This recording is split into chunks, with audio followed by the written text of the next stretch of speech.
1, 2, 3. Là, ouais, et je rentre.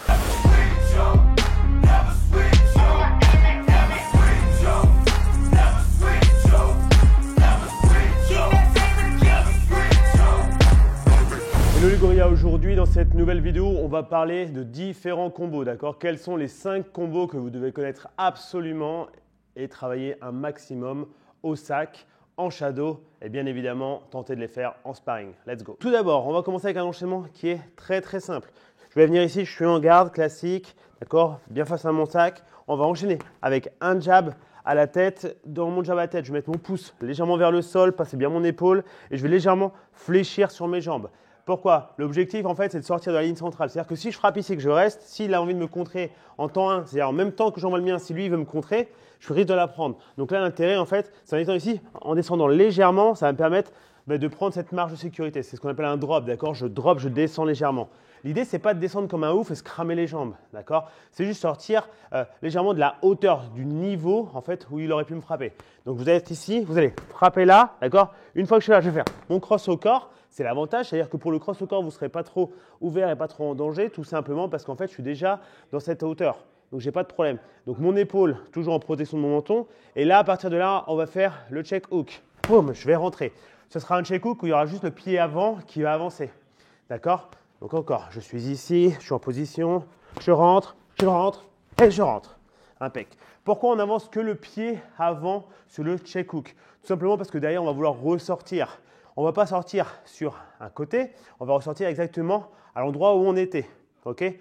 Pourquoi? Parce que la personne, si elle a pris le jab ici à la tête et qu'elle va vouloir me contrer dans un temps numéro 2, dans un deuxième temps, et que moi je suis rentré en cross, elle va être là. D'accord? Elle va se tasser, elle va recevoir le cross au visage, au corps, elle va faire ici. Et du coup, sur le check hook, boum, elle va prendre la foudre. Donc généralement, quand elle prend ce check hook, qu'elle soit protégée ou pas, ça va légèrement la tasser et la faire reculer. Donc nous, on ne va pas vouloir se forcer à changer d'angle. C'est-à-dire, on pourrait très bien venir ici, ici, ici et se décaler. Là, on ne va pas faire ça tout simplement parce qu'on sait qu'il y aura un impact. Et que s'il n'y a pas d'impact sur elle et qu'elle défend, et bien juste le fait de ressortir, c'est-à-dire je suis ici, ici, ici et je ressors, ça me permet juste d'avoir recréé la distance pour que même si elle refrappe derrière, moi, je peux largement le catcher ou faire mes covers, d'accord? Aucun souci. Et derrière, renchaîner sur quelque chose. Et donc ça, c'est intéressant. C'est-à-dire que quand vous commencez à envoyer des combinaisons, pensez pas qu'à la combinaison de base. C'est-à-dire pas juste je suis ici, ici, ici et je reste comme ça. D'accord? Pensez bien au fait que vous venez là, vous frappez, vous venez ici et peut-être que derrière, il y aurait une frappe qui serait passée, genre un crochet. Imaginons, hein, il a fait cover, il renvoie un crochet par ici ou il renvoie un crochet par là. Hop, je suis ressorti, il passe devant moi et je peux enchaîner. Genre cross-crochet. Okay? Donc ça, c'est l'évolution du combo numéro 1. Donc je suis ici, 1, 2, 3, je ressors, et. Vous pouvez feinter le cross comme ce que je viens de faire. Le fait de feinter le cross, ici, ça me permet d'avoir un léger point d'ancrage sur ses gants, au cas où, s'il se fait protéger. Ça attire son attention, donc il va vouloir peut-être bouger mon bras, et moi, bam, ça va sûrement créer une ouverture ici. Donc ça, c'est très intéressant. Je refais une fois, je suis ici, 1, 2, 3, je ressors, là j'ai marqué le cross, même chose, je suis ici. On bouge, on peut créer un peu plus de mouvement. Feinte. Ok? Voilà. Ça, c'est votre premier combo à travailler un maximum. Du coup, ce combo en shadow, ça donne tout simplement la même chose. Je suis ici, je vous le fais de face, je vous le ferai de profil après. Donc, je suis ici, je bouge, je rentre, je step in, d'accord? Ou pas, suivant si c'est déplacé. À vous de voir. C'est-à-dire que je rentre ici, j'ai steppé avec ma jambe avant, d'accord? Ça me permet d'avoir sur le corps bien droit et de descendre. Ok? À partir de là, donc toujours mon pouce vers le bas, je suis ici, boum, je rentre. Soit je step avec ma jambe arrière, soit je reste. Ça dépend vachement de la distance. Est-ce qu'il a reculé légèrement ou pas? Est-ce que je veux rentrer très fort avec mon cross ou est-ce que j'étais à la bonne distance sans forcément avancer mon pied? Ça, c'est à vous de voir. Vous verrez en fonction de la situation. Donc, je suis ici. Une fois que je suis là, je restep et je ressors. D'accord? Je le refais. Je rentre et je rentre. Là, je l'ai fait sans stepper. Ici, ici, ici. Tout simplement. L'importance de ce shadow et de ce combo surtout, c'est les changements de niveau. Là, je suis grand, enfin grand, tout est relatif, mais en tout cas, moi je suis droit, je suis ici, je frappe, je descends, je step in, je suis toujours bas, d'accord, par rapport à cette hauteur-là, je suis bas, je step in, là je me protège bien, pouce vers le haut, ça c'est hyper important sur ce crochet-là, d'accord, et à partir de là, step, step. Encore une fois, 1, 2, boum, step, step. Ça suffirait peut-être à faire soit celui-là, ou alors encore moins, où je suis ici, je suis là et je reviens. Ça aura peut-être créé assez de distance, le fait de revenir juste avec la jambe avant. La frappe passe et après, je peux enchaîner mon cross-crochet comme on a vu. Donc voilà comment on peut l'intégrer en shadow. Évidemment, là en gros, quand je dis shadow, ce n'est pas un shadow rapide, on s'en fout. C'est juste vous le montrer sans le sac. Du coup, un autre combo très intéressant, beaucoup moins utilisé, beaucoup moins courant. Il faut savoir qu'en anglaise, on se sert souvent du jab pour créer le setup, pour créer la programmation, pour créer la mise en place de mon enchaînement. Et bien là, pour le coup, on va garder un peu cette idée de, vous savez, quand je vais ici prendre un peu ma distance, je suis là, j'ai un jab qui est assez, déstabilisant, qui bouge beaucoup, qui vient envoyer plein d'informations, d'accord, qui va un peu désorienter mon adversaire. Et en fait, je vais me servir de ça avec cette espèce de micro-appui de la jambe avant. Donc ça, je vous montrerai après en shadow, mais le micro-appui de la jambe avant pour envoyer mon crochet. Là, ce crochet, je le pousse vers le haut aussi, d'accord, il va être un peu large. C'est pas grave du tout. L'idée, c'est d'avoir quelque chose où moi, pendant que je le mets, je vais pouvoir descendre légèrement, transférer le poids du corps sur le côté gauche, donc sur la jambe avant. J'ai tourné mon épaule. On se rend bien compte que cette épaule-là, elle protège mon menton. Donc je suis ici, on voit, je suis ici, j'aurai des informations. Hop, bam, je suis là. Une fois que je suis là, celui-là, mon bras avant, il va enchaîner celui-là. Crochet corps, crochet tête. Ok?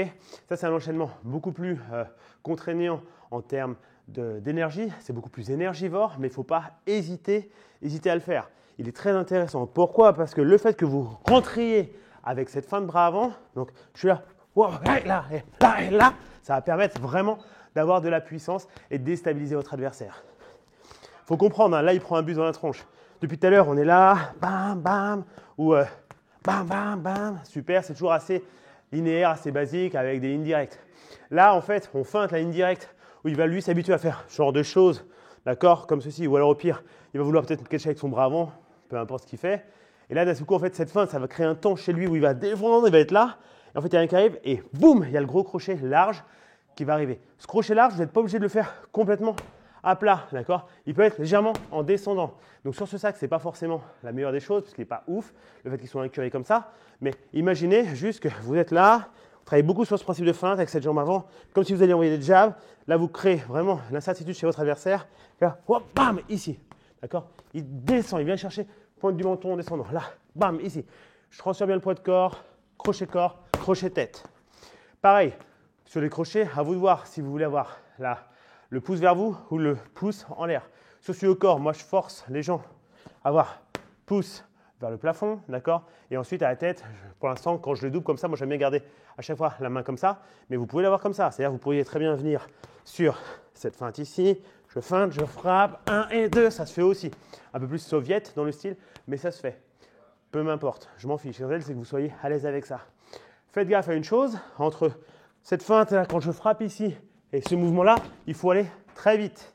Ou si vous cassez le temps, c'est-à-dire si vous allez un peu moins vite, donc sur ce 1 et 2, revenez bien en garde comme je viens de vous le montrer, sur le et. D'accord?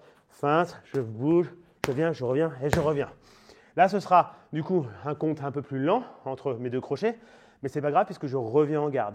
Peut-être que j'en profite même pour me redésaxer. D'accord? Je suis ici, 1 et 2. Un peu plus énergivore parce qu'il y a plus chez moi de rotation et de charge. Par contre, il sera peut-être plus dangereux pour l'adversaire. Mais il sera moins rapide. Donc si vous partez du principe que vous êtes rentré là, ça a bougé un peu, et que là au corps, parce qu'il avait le bras en l'air, ce qui protégeait la tête, là il touche, ça va faire descendre la main. Peut-être que moi je vais profiter pour remonter tout de suite. Peut-être que je ne vais pas revenir complètement à la tête, parce que mon but c'est d'aller vite. Plus je vais revenir à la tête, plus ça va me prendre du temps. D'accord? À vous de voir. C'est un peu des compromis à faire. Est-ce que je vais aller vite? Dans ces cas-là, je ne reviens pas, mais il faut que je sois vraiment attentif et que j'aille vraiment vite pour ne pas me prendre un contre. D'accord? Et je sais que je suis ouvert, donc il faut faire gaffe. Généralement, on essaie de mettre cette épaule gauche en protection. C'est-à-dire que je suis ici, 1 là, bam, bam, bam. Vous voyez, j'ai quand même cette épaule gauche, ici quand j'ai frappé, qui est quand même présente, qui évite de donner mon menton libre. Je suis un peu ici, d'accord? Et je remonte. OK? Ou alors, je viens, 1 et 2 et 3. Ce n'est pas la même chose. Beaucoup plus de puissance, mais beaucoup moins rapide. Une chose, sur le premier que vous faites ici, quand vous êtes là et que vous faites celui-là, votre pied, je ne veux pas de rotation sur le pivot, je ne veux pas de pivot sur le crochet. Je ne veux pas ça. Vous ne tournez pas votre pied. Je vous le montrerai après, mais c'est important de ne pas faire la rotation. D'accord? Le 1, il est ici. Et le 2, là, vous pouvez mettre votre pivot, votre rotation du pied avant si vous avez besoin sur le crochet. Ce n'est pas tout le temps une obligation. Je sais que C'est un grand dilemme pour les 3/4 des gens, mais on s'en fiche. C'est pas tout le temps obligatoire. Moi, j'aime bien feinter, rentrer et faire sur le deuxième, mais pas sur le premier. D'accord? Sur le deuxième à gauche. D'accord? Donc là, l'intérêt, ce qui fera que ce combo marchera, ce sera vraiment le fait de savoir quand vous l'avez placé, quand vous l'avez mis en place. Le setup. Je suis ici, là je feinte, là j'attire un peu, j'attire. Ouah, hey, ouais, celui-là il va faire mal. Et une fois que j'ai ça, évidemment, je suis là, oh, et je rentre. Ok? On passe au shadow, histoire que vous puissiez voir les jambes. Donc du coup, pour le shadow, c'est la même chose, même concept. Hein. Je vous montre bien. L'intérêt, c'est surtout de voir ce qui se passe au niveau de mes jambes. C'est pour ça que je vous le fais un peu en pseudo shadow. Donc je suis ici, imaginons mon adversaire, je me rapproche de lui, je suis là. Et quand on commence à se rapprocher, on va jouer pas mal d'informations sur le bras avant, d'accord? Comme si je voulais commencer à prendre mes distances avec mon jab, d'accord? Pour cadrer un cross peut-être, ou juste pour faire un jab, boum, hyper énervant, ou boum, hyper énervant pour l'adversaire. Donc ça déstabilise à fond mon adversaire. Ce que je veux, c'est ma jambe avant. Je suis ici, regardez. Là, je tease avec ma jambe avant, comme si je voulais partir. C'est un peu genre j'y vais pas, et j'y vais. C'est ça l'idée. Une fois que je suis là, j'ai ça, je vais feinter. Donc, feinter comme si je voulais mettre un jab. Là, ça suffit largement, pas besoin de faire le mouvement entier. Si vous faites le mouvement entier, autant mettre le jab. D'accord? Donc, c'est pour ça qu'on ne fait pas des feintes avec des mouvements entiers. Ça paraît évident, parce qu'on se découvre et on est en danger. Donc, je suis ici. Une fois que je suis là, regardez bien, mon pied gauche, il n'est pas de face. Mon pied gauche, il va légèrement aller sur le côté. Pourquoi? Parce que ça permet d'envoyer encore plus de poids de corps dans mon crochet du bras arrière. Donc, je suis ici. Un, là, boum, ici. On se rend compte, hein, vous avez vu, je remonte, pied avant qui est avancé. Derrière, quand je mets mon crochet, trajectoire qui va de haut en bas, ok, ici, boum. Et mon pied arrière, il vient fermer, ma hanche ferme, d'accord? Je reprends l'écart que j'avais, je reprends le même. Je suis ici, feinte, boum, là. Une fois que je suis là, on se rend compte que j'ai bien descendu sur mes jambes, j'ai changé mon niveau, ma tête est plus au même endroit. Donc je suis ici, ce bras-là est prêt, mon épaule me protège ici. Je reviens en garde et bam, j'envoie mon crochet. Sur le premier crochet, je n'ai pas de pivot sur ma jambe avant. D'accord? Je ne fais pas ça. Je vais vraiment venir ici et bam, ici, je frappe. Épaule qui protège le menton dans la frappe. Main bloquée, ça donne ça à peu près. Ok? Donc bam, ici, je reviens. Je peux même, si j'ai besoin, légèrement restepper encore avec la jambe arrière pour faire ma rotation sur mon deuxième crochet. Et là, pour le coup, je n'hésite pas à faire le bon pivot. Ok? Ça peut me permettre d'avoir encore plus de puissance, générer plus d'énergie.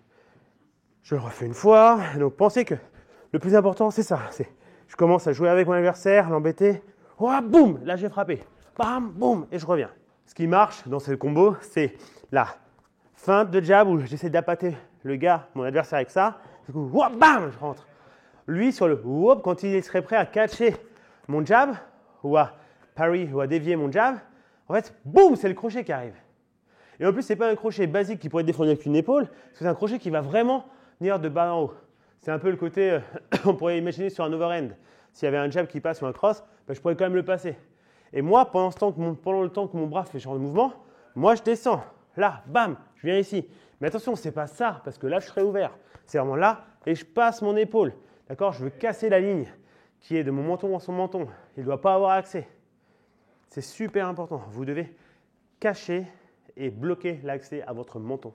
D'accord? Concernant le troisième combo, c'est un combo qui va se faire à mi-distance. Donc, l'intérêt, en fait, ça va être de bien voir ce qu'on va faire avant de se retrouver à la mi-distance, donc la distance courte. C'est-à-dire qu'on imagine, je suis distance lointaine, je suis comme ceci. Et là, en fait, ce que je vais faire, c'est que je vais commencer à envoyer cette information de bob, d'accord, ou les slips, ou les esquives latérales. C'est-à-dire que quand je step avec mon pied gauche en direction à gauche, je vais légèrement m'incliner à gauche. Je fais un bob à gauche. Comme ça, si jamais il a envoyé un jab ou un cross sur ma tête, eh bien, j'ai bougé. D'accord? Je step sur la gauche et j'avance. D'accord? À partir de là, mon pied arrière va stepper, lui, légèrement sur la droite.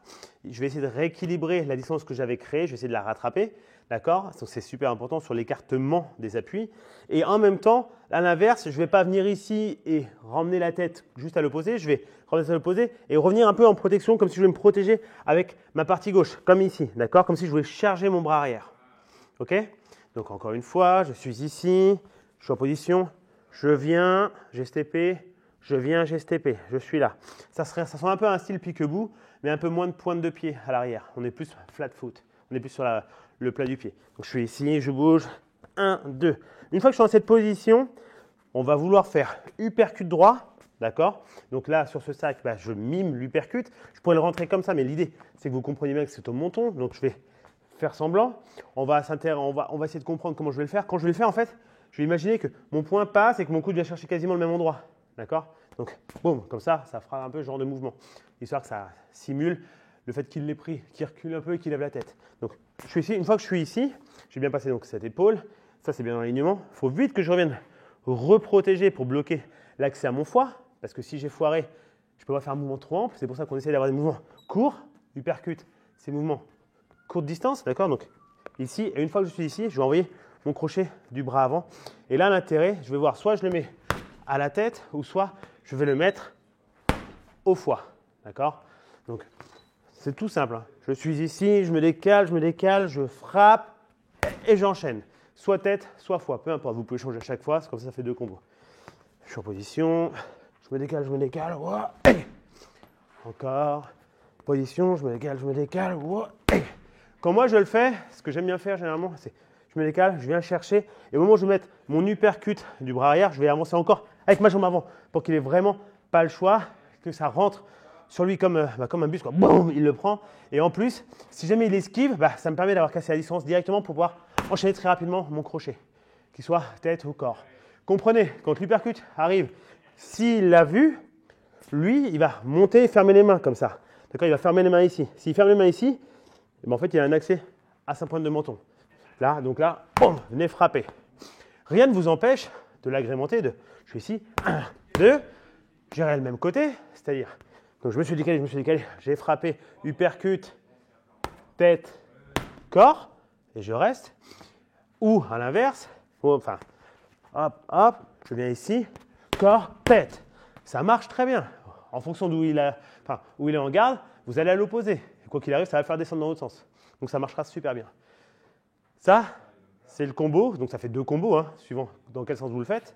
Et suivant si vous faites l'évolution basique, juste 1, 2, ou 1, 2, ou alors l'évolution plus compliquée, 1, ou alors hop, ça marche bien. Et ce qu'on peut faire aussi, c'est comme dernier combo sur cette base, on peut garder la même chose. Donc je me décale, je frappe là, d'accord, donc je le monte, c'est du uppercut.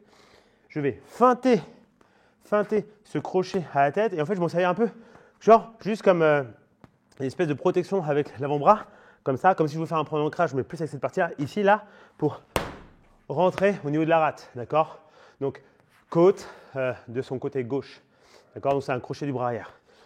Je me décale, je viens mettre mon uppercut, je prends l'appui, je me cache dessous, je change mon niveau, boum, je rentre. D'accord? Évidemment, derrière, n'hésitez pas à faire pivot ou rester en fonction de ce que vous avez à faire. Je refais une fois, je suis en position, je step, uppercut qui est rentré, qui va être gênant. Je fais ma barre ici, et là, et je rentre. D'accord? Pareil, quand vous le faites, ne tirez pas trop sur le menton, c'est vraiment emmener l'épaule en protection. Ici, uppercut, barre, et je rentre. Ok? Donc vous pouvez jouer sur toutes ces façons de faire. Et ça qui est cool, je peux avoir toutes les possibilités. Je viens ici, je frappe, hop, je frappe. Et ici, je me suis décalé, j'ai frappé. Et ici, et encore, je me suis décalé, bam, celui-là. Bref, vous avez 1000 possibilités. Après, vous pouvez mixer comme vous voulez. Donc du coup, l'intérêt, en fait, une fois que vous avez vu celui-là sur le sac, en shadow, c'est pareil. Dans ce principe, là, donc, comprenez que vous avez bougé. Uppercut, regardez bien le jeu de jambes, c'est le jeu de jambes qui est hyper intéressant. Je peux bouger, embêter, je me décale. L'intérêt, c'est d'avancer bien là, sortir bien la tête de l'axe, pour que lui ait envie de se protéger sur le côté, qui protège son foie. Et à partir de là, foum, je restep. D'accord? Mon uppercut, je restep très légèrement avec ma jambe avant pour le cadrer un peu plus. Et après, crochet à la tête. Une fois que vous avez ce mouvement-là, ce sera simple. Vous pouvez, évidemment, comme tout à l'heure, ce qu'on a dit ici, doubler, bam, doubler, et faire la feinte de crochet gauche où on va avoir le armbar et on va rentrer. Alors armbar pas en JJB, hein, armbar box. Je suis ici, je suis dans cette position, je me décale, d'accord? Mon uppercut qui touche pour de vrai, ma position, et bam, je vais rentrer. Celui-là, il vous ruine les côtelettes. Je vous le fais de face. Donc, je suis comme ça, je me décale, je frappe, j'enchaîne, je reviens, j'enchaîne. Je me décale, je frappe, j'enchaîne. Ok, hop, j'enchaîne, un bar, boum. Si vous êtes capable de faire ces enchaînements, je peux vous garantir que ça va être pénible. Pourquoi? Parce que vous avez eu des enchaînements longue distance, des enchaînements où on change de niveau, des enchaînements courte distance, des enchaînements où on va trouver des frappes qui vont être plutôt des crochets ou des uppercuts et aussi des indirects. Donc ça, c'est hyper intéressant et ça va vous permettre d'avoir un jeu de boxe. Et ça va vous permettre de boxer de façon hyper diversifiée. Plus vous êtes imprévisible, plus vous serez un bon boxeur et plus vous êtes super pénible à boxer. Donc voilà les gorillas, c'est une vidéo qu'il faut vraiment voir et revoir, travailler ces combos. Tout simplement parce que je vois beaucoup trop de gens qui font des combos de l'espace avec 12 000 coups, mais qui ne sont pas capables de les emmener, qui n'ont pas le bon footwork. Donc c'est quand même un vrai problème parce que si vous n'avez pas le footwork, c'est-à-dire que vous allez faire les erreurs comme j'avance le buste, comme je frappe, ma tête ne va pas être en bonne position, etc. Ou vous serez même hors de distance pour toucher votre adversaire. Donc ça va être un problème. Donc vraiment, associez le bon footwork à vos combos. Ayez des combos qui sont variés. Pas tout le temps jab ou jab, cross. Parce que ça, c'est facile à défendre. D'accord? Changez les niveaux, changez les angles, envoyez des frappes fortes, des frappes plus rapides qui seront moins fortes. Envoyez des crochets, des uppercuts, des fois doubler le même bras, des fois à l'inverse, j'enchaîne un bras et je mets celui d'après ensuite. C'est vraiment important de commencer à créer ce genre de routine chez vous pour que ça devienne quelque chose de simple à faire et que ce soit hyper compliqué pour votre adversaire à défendre. Sur ce, l'entraînement continue, j'y vais. Je vous souhaite une très bonne journée. Bye bye les gorillas, à plus. J'attends vos commentaires en retour. Bye.